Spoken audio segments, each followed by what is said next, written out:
Hello friends, welcome back to the YouTube channel English lit zone. History of English literature को age wise हम लोग practice कर रहे थे। प्रीवियस लेक्चर में हमने न्यू क्लासिकल एज को स्टार्ट किया था एंड न्यू क्लासिकल एज पे बेस्ड हमने 10 क्वेश्चंस को भी प्रैक्टिस किया था। एंड इस पर्टिकुलर एज यानी कि न्यू क्लासिकल एज पे बेस्ड हम टोटल 50 क्वेश्चंस को करेंगे, जो कि बहुत ही इंपॉर्टेंट क्वेश्चंस होंगे एग्जाम के पॉइंट ऑफ व्यू से। एंड ये सभी क्वेश्चंस एग्जाम में आए हुए हैं, सो बहुत ही इंपॉर्टेंट क्वेश्चंस हैं। So let's start. Question number 11 है, who wrote the poem on his blindness. On his blindness जो पोएम है, इसको किसने लिखा है? John Milton, John Dryden, Alexander pope या फिर जॉन कीट्स। इन चारों ऑथर्स में से हमें बताना है कि इस पोएम को किसने लिखा है। सही आंसर जो हो जाएगा वो होगा John Milton. On his blindness written by John Milton. सही आंसर हमारा हो जाएगा जॉन मिल्टन। नेक्स्ट क्वेश्चन पे चलते हैं। क्वेश्चन नंबर 12 है, who established the heroic couplet in English literature. English literature में जो हेरोइक कपलेट टर्म है, इसको किसने एस्टेब्लिश्ड किया? ऑप्शंस है जॉन कीट्स, जॉन ड्राइडन, बनियान, जॉन मिल्टन। सही आंसर क्या होगा क्वेश्चन नंबर 12 का? क्वेश्चन नंबर 12 का सही आंसर होगा John Dryden, option number B. In English literature John Dryden is established the heroic couplet. Next question है, क्वेश्चन नंबर 13 है, who is regarded as a father of English literary criticism. English literary criticism के father के रूप में किसको जाना जाता है, यानी कि कौन है वो जो इंग्लिश लिटरेरी क्रिटिसिज्म के फादर कहे जाते हैं? इसका जो सही आंसर होगा वो है जॉन ड्राइडन, यानी कि जॉन ड्राइडन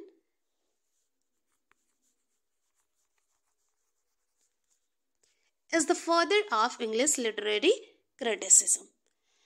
जॉन ड्राइडन को फादर ऑफ क्रिटिसिज्म भी कहा जाता है, साथ ही साथ जॉन ड्राइडन को ही फादर ऑफ इंग्लिश क्रिटिसिज्म कहा जाता है। बात वही अगर करें फादर ऑफ न्यू क्रिटिसिज्म किसको कहा जाता है, तो वो कहा जाता है I.A. रिचर्ड्स को।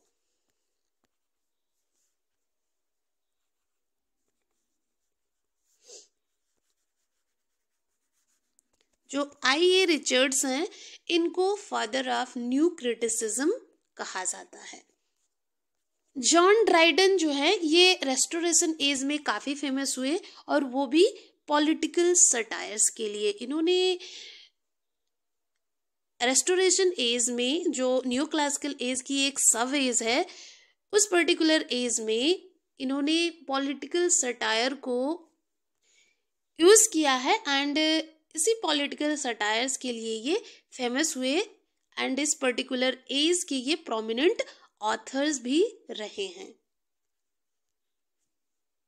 नेक्स्ट क्वेश्चन पे मूव करते हैं। क्वेश्चन नंबर 14 है, who become the first poet laureate in England. First poet laureate कौन रहे हैं इंग्लैंड के? तो इसका भी जो आंसर होगा वो जॉन ड्राइडन ही होगा। जॉन ड्राइडन को ही फर्स्ट पोएट लॉरेट बनाया गया। सो क्वेश्चन नंबर 14 का सही आंसर होगा जॉन ड्राइडन। नेक्स्ट क्वेश्चन पे चलते हैं। In which year Dryden become poet laureate. Dryden को पोएट लॉरेट किस ईयर में बनाया गया? तो इसका जो सही आंसर होगा वो होगा 1668। ड्राइडन को 1668 में पोएट लॉरेट अपॉइंट किया गया। किसके द्वारा? चार्ल्स सेकंड के द्वारा, by Charles second. The origin of the laureateship date back to 1616 when a pension was provided to Ben Jonson. But the first official holder to the position of John Dryden, appointed in 1668 by Charles II. 1668 में Charles second के द्वारा John Dryden को officially poet laureate appoint किया गया। Clear friends? Next question है, who wrote the pilgrim's progress? The pilgrim's progress एक Christian allegory है, इसको किसने लिखा? इसका आंसर हो जाएगा the pilgrim's progress written by John Bunyan.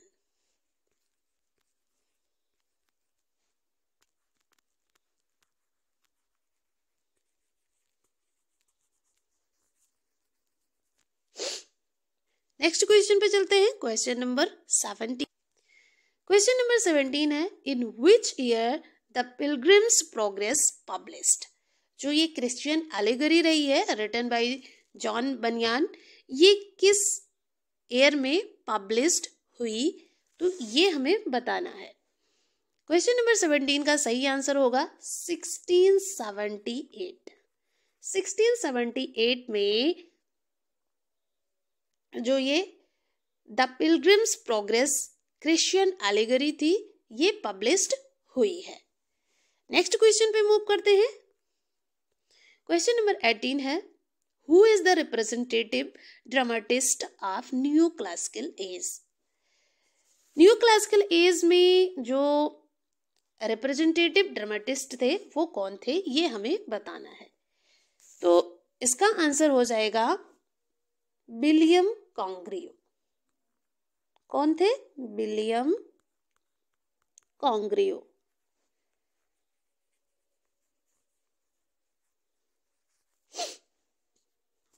William कॉन्ग्रियो को न्यू क्लासिकल एज में रिप्रेजेंटेटिव ड्रामेटिस्ट के रूप में जाना गया। तो इनके बारे में थोड़ा सा डिटेल में जान लेते हैं कि कौन थे विलियम कॉन्ग्रियो एंड ये क्यों फेमस थे न्यू क्लासिकल एज में। विलियम कॉन्ग्रियो जो थे ये 1670 टू 1729 तक रहे हैं। Was an English playwright and poet of the Restoration period. ये एक इंग्लिश प्लेराइट रहे हैं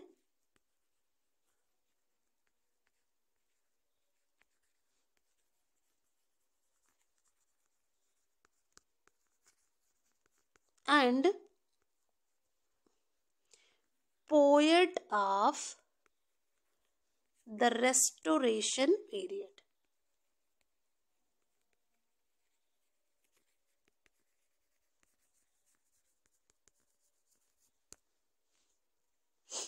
एंड इनके जो पॉपुलर प्लेस रहे हैं यानी हिज पॉपुलर प्लेस आर कौन कौन से रहे हैं जो इन्होंने न्यू क्लासिकल एज में लिखा है, जिसकी वजह से इन्हें न्यू क्लासिकल एज का रिप्रेजेंटेटिव माना जाता है ड्रामा का, यानी कि उनको एज अ ड्रामेटिस्ट रिप्रेजेंट किया जाता है न्यू क्लासिकल एज में। तो इनके कौन कौन से पॉपुलर प्लेस रहे हैं उनके बारे में जान लेते हैं एंड वो कब पब्लिश हुए। तो फर्स्ट था the old bachelor,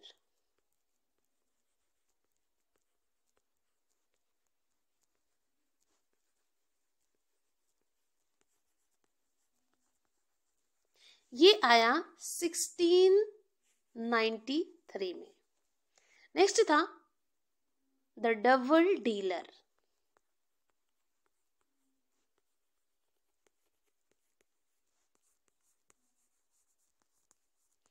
the double dealer जो था ये आया 1694 में। नेक्स्ट प्ले है इनका third love for love and ये आया 1695 में। फोर्थ है the morning bride,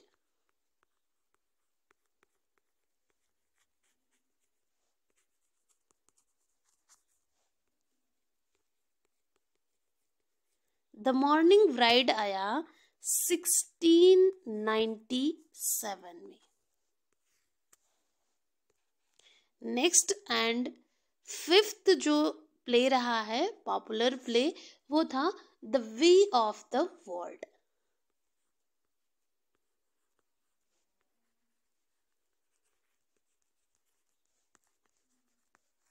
the way of the world, and ये आया 1700 में। तो ये 5 प्लेस जो थे ये विलियम कॉन्ग्रिव के पॉपुलर प्लेस रहे हैं। नेक्स्ट क्वेश्चन पे चलते हैं। क्वेश्चन नंबर 19 है, who wrote the drama the way of the world.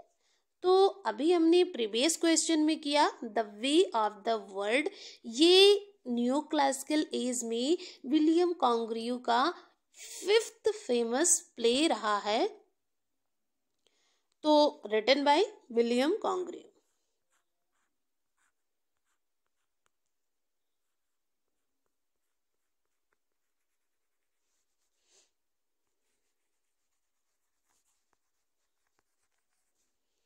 Clear friends, next question पे चलते हैं। क्वेश्चन नंबर 20 है, which English dramatist treat love with an objective rationalism.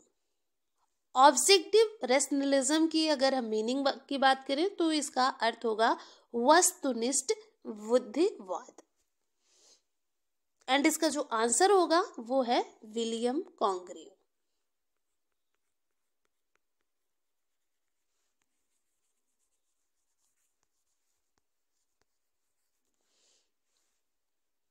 तो फ्रेंड्स आई होप क्वेश्चन समझ में आ रहे होंगे अच्छे से, एंड आप लोग भी हमारे साथ क्वेश्चंस के आंसर दे पा रहे होंगे।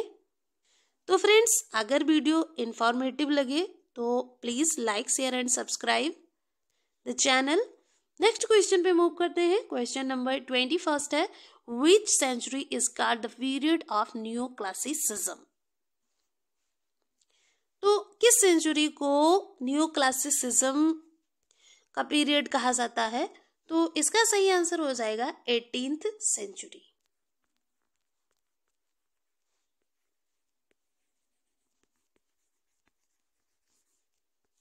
Eighteenth century is called the period of new classicism. Next question पे चलते हैं। क्वेश्चन नंबर 22 है, after the fall of classicism English poets showed inclination to। Inclination means झुकाव।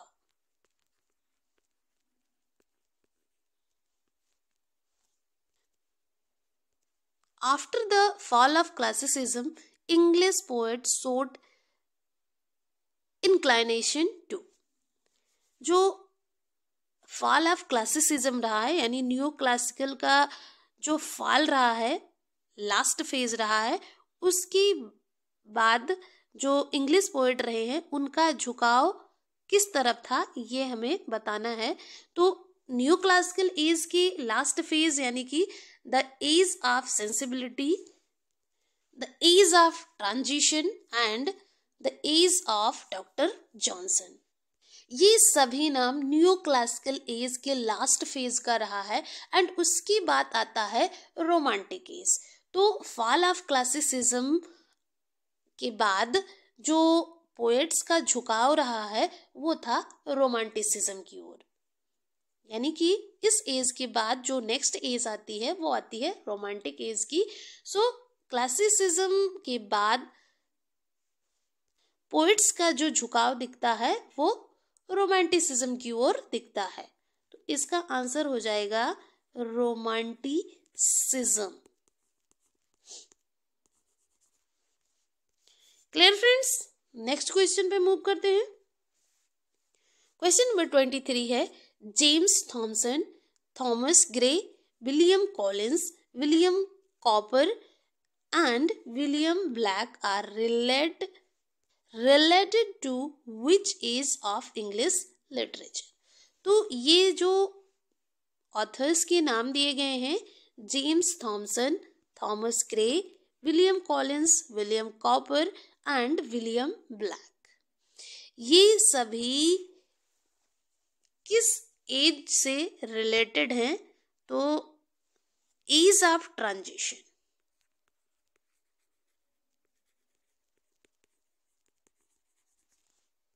they are related to ease of transition of English literature. Next question पे चलते हैं। Next question है, the poet of transition is provide an interesting blend of. तो age of transition में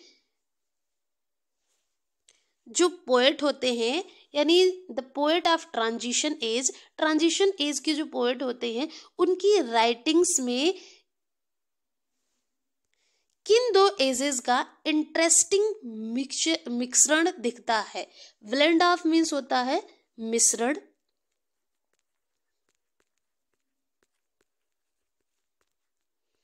तो सही answer हो जाएगा जो एज ऑफ ट्रांजिशन के पोएट रहे हैं।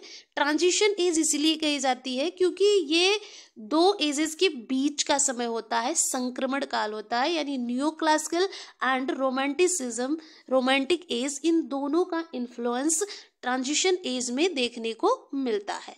तो इसका सही आंसर हो जाएगा न्यू क्लासिसिज्म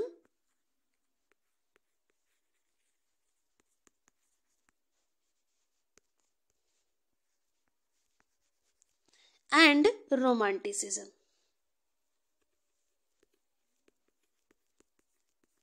इन दोनों का ही इंटरेस्टिंग मिश्रण दिखता है ट्रांजिशन एज में। नेक्स्ट क्वेश्चन पे चलते हैं। नेक्स्ट क्वेश्चन है, James Thomson, Thomas Gray, William Collins, William Cowper and William Blake are known as precursor of romantic age।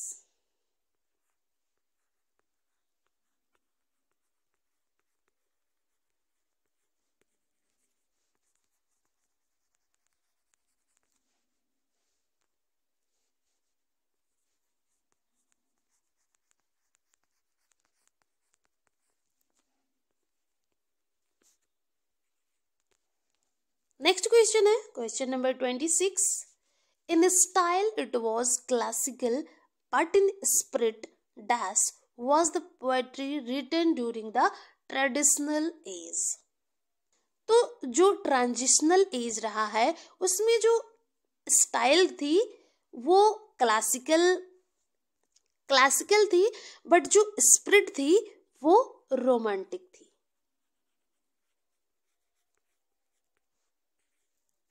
Was the poetry written during the traditional age? जो traditional as में poetry लिखी गई उसमें जो poetry की style रही है वो क्लासिकल बेस्ड रही है एंड जो स्पिरिट रही है वो रोमांटिक बेस्ड रही है। इसी वजह से इस पर्टिकुलर एज को ट्रांजिशन एज भी कहा गया, संक्रमण काल, कि इसमें रोमांटिक एज का भी इन्फ्लुएंस दिखता है एंड न्यू क्लासिकल एज का भी इन्फ्लुएंस दिखता है। Clear friends? नेक्स्ट क्वेश्चन पे मूव करते हैं। In elegy written in a country churchyard Thomas Gray express sympathy for. जो थॉमस ग्रे की एलिजी है, एक एलिजी पोम है, in elegy written in a country churchyard, ये इसका टाइटल है, ये लिखी गई है थॉमस ग्रे के द्वारा। तो इसमें जो पोएट है थॉमस ग्रे, इन्होंने जो सिंपैथी एक्सप्रेस की है वो किसके लिए की है ये हमें बताना है इस क्वेश्चन में। तो इसका आंसर हो जाएगा द अनफॉर्चुनेट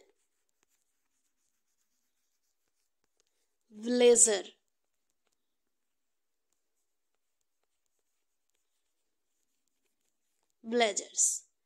जो अनफॉर्चुनेट गांव के लोग हैं, ब्लेजर्स हैं, उनके लिए पोएट थॉमस ग्रे ने सिंपैथी एक्सप्रेस करी है। Clear friends? नेक्स्ट क्वेश्चन पे चलते हैं। क्वेश्चन नंबर 28 है, who wrote the poem the bard. एक पोएम है द बार्ड, इसको किसने लिखा है? इसका सही आंसर होगा the bard is written by Thomas grey.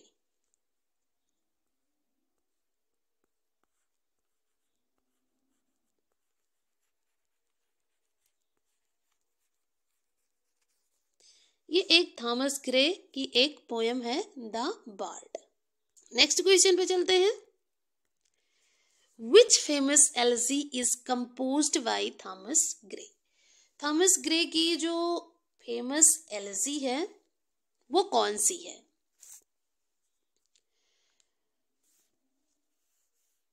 Answer होगा इसका elegy written in a country churchyard.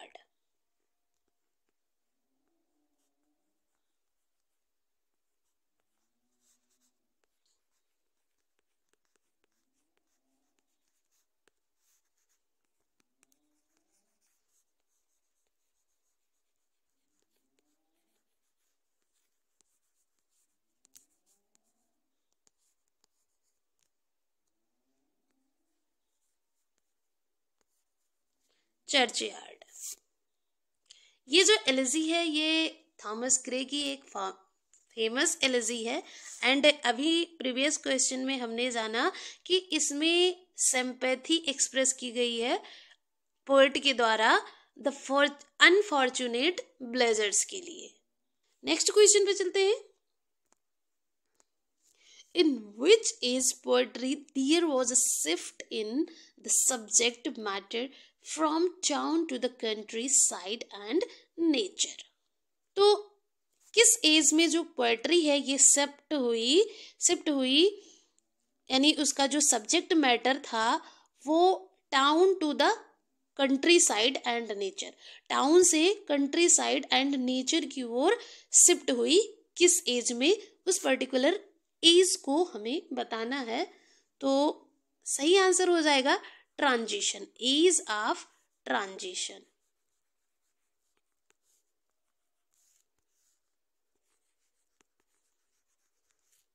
Clear friends? Next question पे चलते हैं। Which English poet is called one of the greatest poet of traditional age. Traditional age के greatest poet किनको कहा जाता है इंग्लिश पोएट में? तो इसका सही आंसर हो जाएगा थॉमस ग्रे।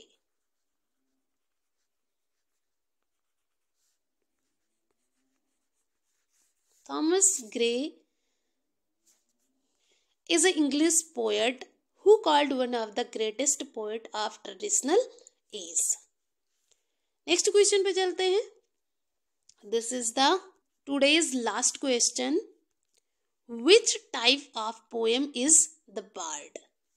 जो थॉमस ग्रे की पोयम रही है द बार्ड, ये किस फॉर्म में लिखी गई, यानी ये पोयम की कौन सी फॉर्म थी, ये हमें बताना है।